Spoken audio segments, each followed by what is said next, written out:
they're okay. Nobody was injured.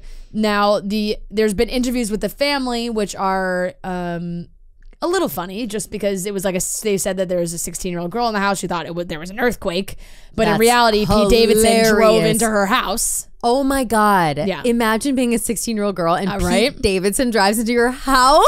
The teens. The father told TMZ that she was home alone reading.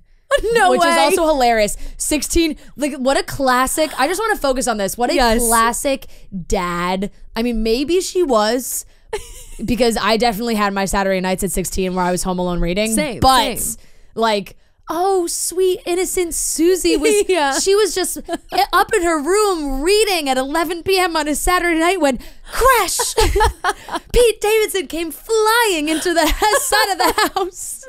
She was probably up there like wearing, like taking nudes and like it's slutty TikTok dances with like the book is collecting dust on the floor and Pete Davidson and she's like texting her friends Beverly like, Hills mansion, or she either that or her friends that she had over that were all boozing in the kitchen. She's like, get out get outside. I'm telling my dad I was reading. Exactly. She's swirling mouthwash and she's like, what? Pete Davidson, Chase Sui Wonders. What are you guys doing here? You say, like, apparently she thought there was an earthquake, which honestly I would understand. I would also probably have that. Well, because it doesn't. I would jump to that too. Like if my house shook and I was living in California, I'd be like, oh, earthquake. 100%. Wouldn't assume somebody drove into the side of the house. He didn't drive into the house, right? He just like hit the house. No, it looks like he skimmed the house. Right. The vehicle struck outside the living room, penetrating the exterior wall and causing a window to pop out of its frame. Oh, okay. So I mean, there was some exterior damage. All right. Where you like lose control like that and like. I mean, he fully smashed up this car. Did you see the car? Like, was he like? Yeah, that car is fucked. Like drag racing, like what was well, he doing? You know what? That's his fucking thing. You know what I mean? Like he does that so often. It's in his movie. Look, maybe he's speeding. He took a turn like too tight and lost control. It happens all the time. Happens constantly. And also too, we know he has said on multiple occasions in jokes. He did it in his movie that he. Like an adrenaline thing he does is speeding cars. Like he speeds cars around and like, you know, closes his eyes and takes his hands off the wheels and is like, flirting with death. That's his whole thing. His whole thing is I'm flirting with death and death and I only have one life and blah blah blah. Well, it's one thing if you do that in the car by yourself. Like when you have somebody else, you have your girlfriend in the seat next to you. Right. They're very lucky that neither of them were hurt. What do you think that conversation I'm shocked that is nobody's like dead. I'm shocked that nobody's dead. The kid in the house like comes to the door and it's Pete Davidson. What do you think he like? Do you think he was all banged up too? Like he's, hey man, can I use your phone? It's Pete Davidson.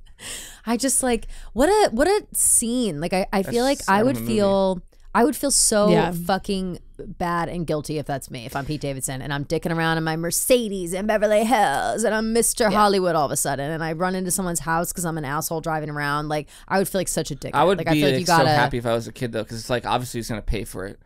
Like he's got to, right? Of course, he's gonna he's not gonna not pay you, and it's also Pete, it's like what a story you have. Yeah, now. TMZ said that it's not the last you're gonna see of him because he has to pay the bill. Yeah. TMZ said that the dad said that she was a bit traumatized, but Pete and Chase may have cushioned the blow somewhat by apologizing to her. It was like, yeah, that'll do the trick. That's like just hilarious. Like maybe take a selfie. Right. Really sorry. Right. On the way out, there's like blood coming out of his eyebrow, and they're all like shaken up, and the house is destroyed. She's like, "Can I just take a quick selfie?"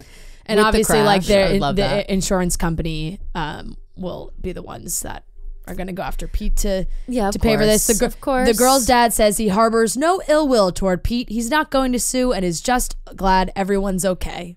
I think that's fine. Yeah, I think that because honestly, that's lucky because you could get somebody that would go the total opposite direction. I was like, I'm gonna get as much money out of this guy. But you're living in Beverly Hills, and I think they said like what a $7 million house. Like I don't think that guy needs. Right. Yeah, he's not worried about it, and he's fine with the story. And it's like I said, it doesn't sound and like he's enough probably damage like he's done. Like insurance will take care of it. Always, yeah, completely.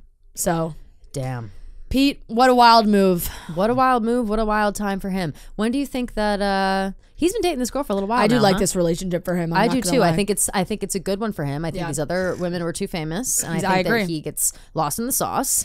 And this girl maybe brings him down to earth a little bit. Friendship to dating, I think, is a good route for him also. I think so too. Because it's like not as aggressive right off the bat, because he has, you know, obviously he's jumped headfirst into some of these relationships. And I think like having established friendship completely before dating for him like maybe is smart. Agreed. Maybe he like, you know, hold off on the tattoos a little bit longer this time. Exactly. You know? Just a thought, just a suggestion. Just wanting the best for Pete Davidson. Exactly.